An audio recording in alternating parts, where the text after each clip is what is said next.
Let's get some kills with the brand new BK-1S Nerf AEG.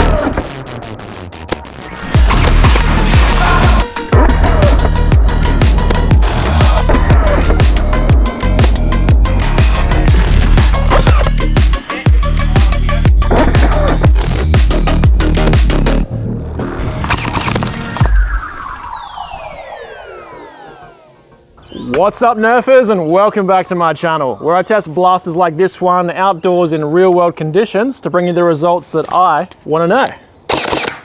This is the Zius BK-1S, a select fire mag-fed Nerf AEG, which can do semi-auto, 2-round burst, or even full auto.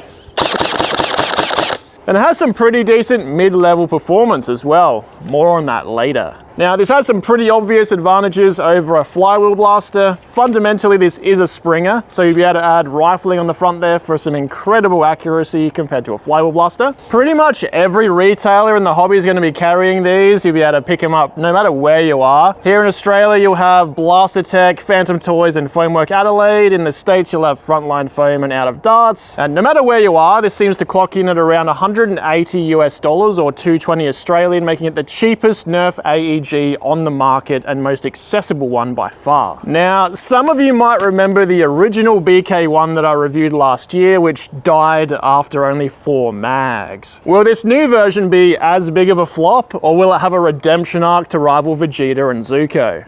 Stay tuned to find out. The BK-1S is a very lightweight blaster, weighing in at just under 1 kilogram, making it very easy to maneuver with and hold upright for long periods of time. It is made of fairly cheap feeling plastic, but it is quite thick, so I don't see durability from knocks or bumps ever being an issue. There is some movement between the handguard and the receiver side to side, and the stock is of pretty low quality to the point that it starts to split apart when you twist it, but other than those two things, the rest of the blaster is fairly sturdy simply due to how thick the plastic is. Plus, you could always put your own buffer tube stock on there as an upgrade. The overall plastic thickness is a bit of a downside for the grip. It feels a bit square, blocky, and oversized in the hand, and as far as I can tell, it doesn't look like you can swap it out. Internally, the new 1S has metal gears compared to the original self-shredding plastic gears. And Zius have also collaborated with T238 to put a fire control unit in here for added durability. If I intentionally induce a jam, which I found pretty non-existent with this blaster in the first place, there's actually a sensor that'll stop the blaster firing and makes a beep sound when you try to pull the trigger. From there, the user can just remove the mag and pull back the charging handle to clear any jams. Overall, the combination of metal gears and a fire control unit should make this much more reliable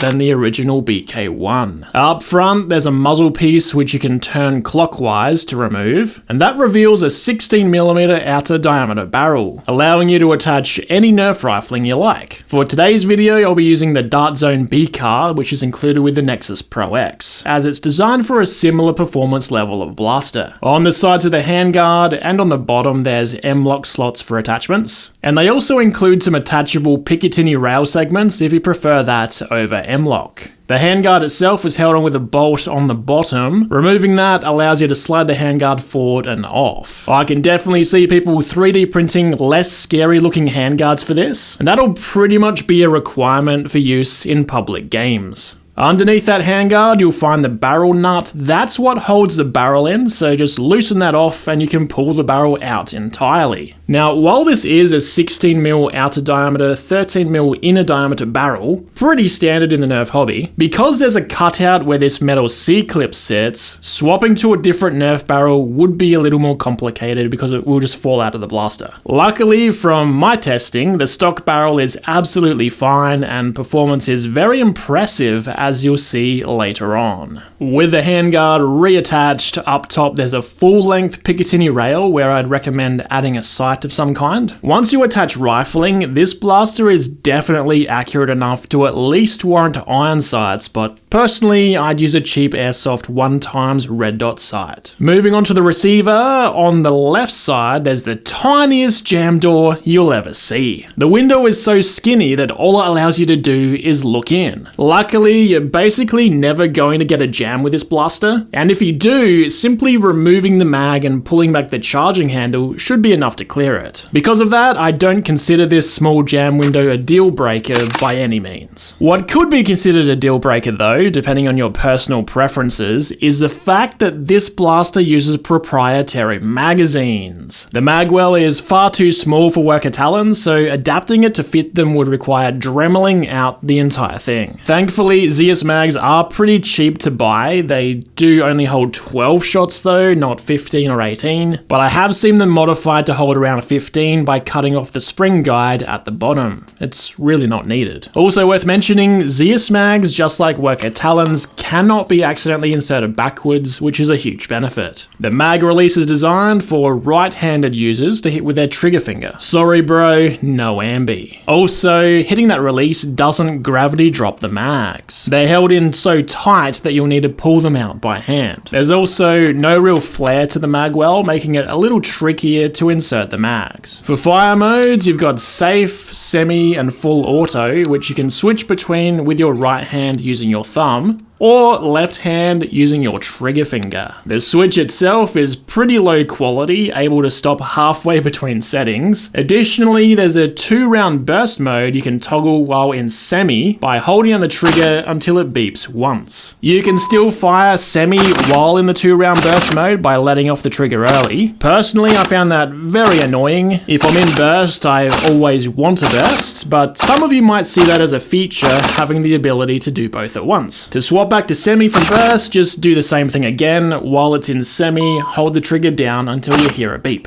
The trigger pull has a short travel and no tactile feedback. Like most low-end AEGs in our sister sports, it does feel kinda spongy. On the right-hand side of the blaster, the charging handle reciprocates when you fire. Because the blaster can't tell when you run out of ammo, when you swap in a fresh mag, you'll want to actually pull that back and release to chamber the first dart. Alternatively, you could just dry fire the first shot, but that's nowhere near as tactical as pulling back the charging handle and releasing. By the way, as counterintuitive as it sounds, don't pull this back for your first shot of the day after turning the blaster on, as it'll still be under spring tension assuming you deprimed the blaster the last time you used it. So at the end of the day, when you are done using it, you can deprime it by swapping it to semi and holding down the trigger. What we're going to do this time is hold down for 10 seconds until it beeps twice. Then when you release the trigger, it'll deprime the blaster.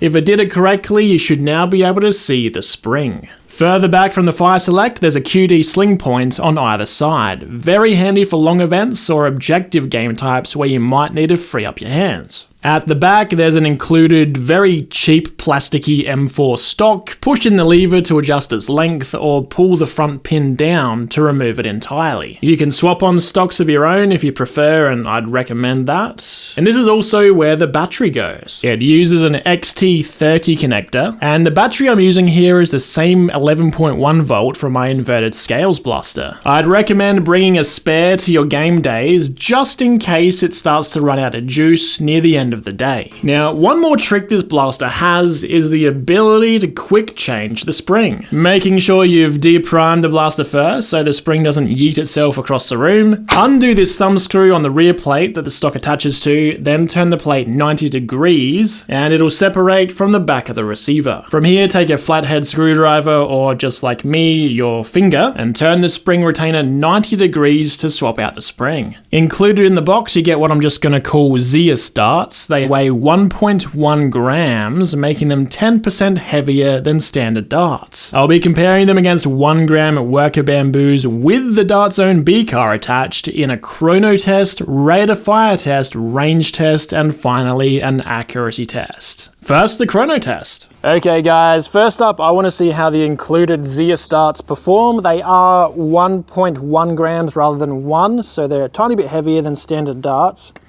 I suspect they might go a little bit slower. Gotta pull back that charging handle and release to chamber the first dart. I do also have the Dart Zone B car attached, because that's how I will be using it in all of the gameplay. 178, 174, 176, 177, 175, 177, very consistent.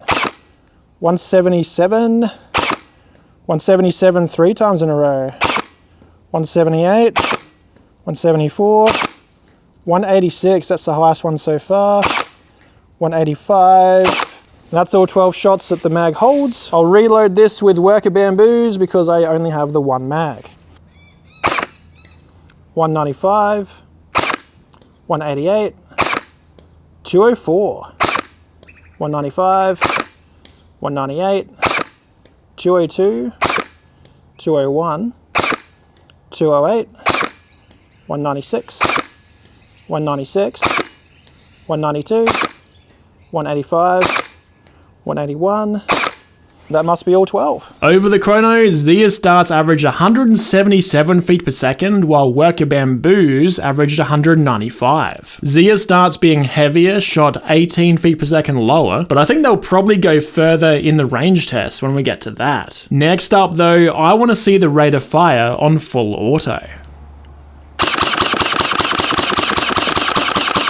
307 rounds per minute. That's pretty low. Yeah, that's just over 5 rounds per second. So a little behind the Sweetheart Storm and the inverted scales, which have 7 rounds per second, but still not too bad for a Nerf AEG where accuracy is king. Now the range test. Okay guys, for the range test today, I've got 5 of each dart loaded up alternating in case my point of aim changes. Let's load in that first dart. I'll be standing against the fence over there, shooting back down the road, and then I'll use my laser rangefinder once I find all the darts to tell me how far away I am from that fence.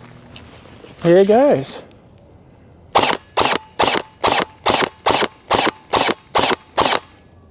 That's all 10 shots.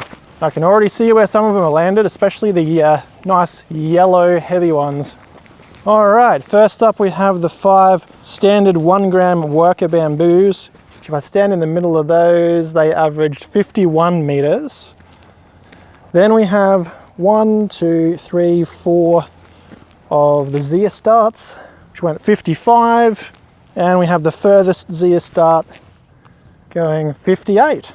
As you would expect, the heavier darts went further. As you'd expect, the heavier darts went slightly further, but how do they compare for accuracy? Let's find out in the final test. Okay guys, as usual, I'll be sitting 30 meters away using a rest on that drum there. I figured out from some test shots that to reach the target here at 30 meters, I need to aim kind of up here at this knot on the tree, probably about a meter above the target, I'd say.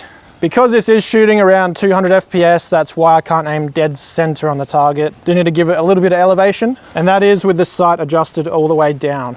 Once again, since I only have the 1 mag, I'll use up all the Zius darts, and then I'll load in some worker bamboos over there and do those as well. Let's see how it does.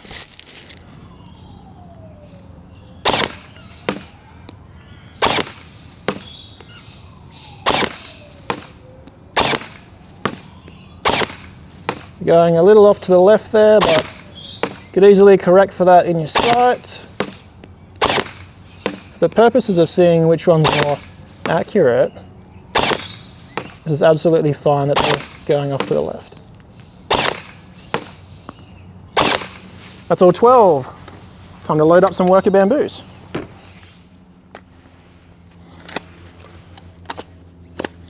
All right, got a worker bamboo loaded in, aiming at the exact same spot. That was nice and central.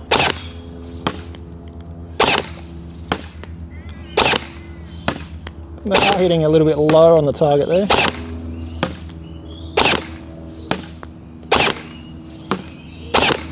That's despite them having a little higher FPS too. So perhaps the heavier weight of the Zius darts allows them to go higher up on the target because they maintain their velocity for longer.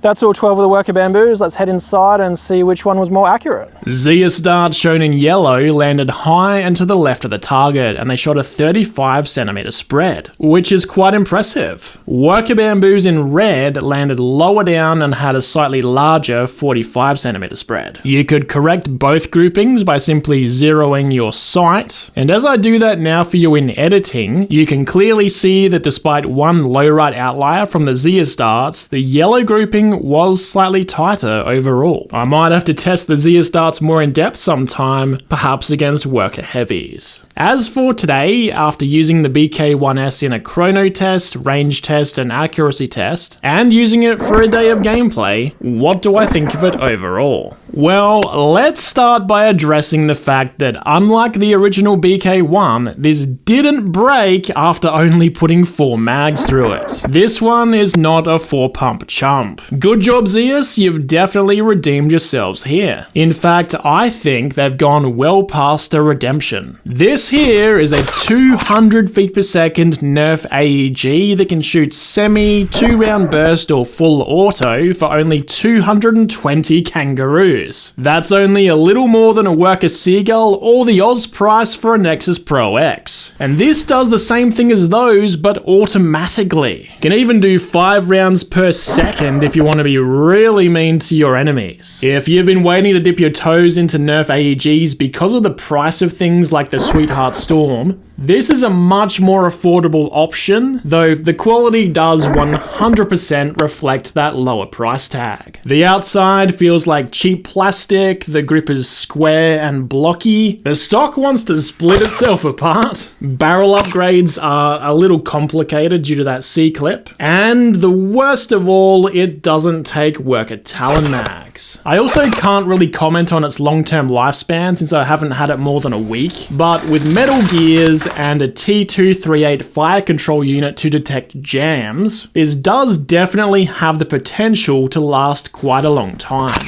I didn't experience any jams with it, and I was using a real mix match of old darts for all of the gameplay. Those proprietary mags are keeping up fine with the rate of fire, though it does also have a lower rate of fire than other Nerf AEGs, so it's hard to give the mags all the credit there. Overall, the Zius BK-1S is a far more effective blaster than pretty much any med-level manual Springer. I'd pick this over a Nexus Pro X, a Seagull, or anything else pump action at the 200 FPS performance level. Semi-auto, burst, and especially full auto make it borderline overpowered in comparison to a manual Springer. All of the US nerfers who cry about anything pay to win are going to be pretty upset when this one starts showing up in mass at their local games. Just change that handguard out for something more public friendly and away you go. For the uninitiated, Nerf AEGs are like flywheel blasters, but they can actually hit what they're aiming at and are nowhere near as loud and whiny. They're the most effective platform and more convenient than HPA, and with this one being as cheap as it is, I can see it being an absolute game changer. Pick it up at pretty much every hobby level Nerf retailer worth their salt. They all know how big of a deal this blaster is, and I'll link a few of them down below. That's all I have for you today. Like, comment, subscribe, and all of that. Here's 2 other videos you might enjoy. And as always, thank you very much for watching. See ya!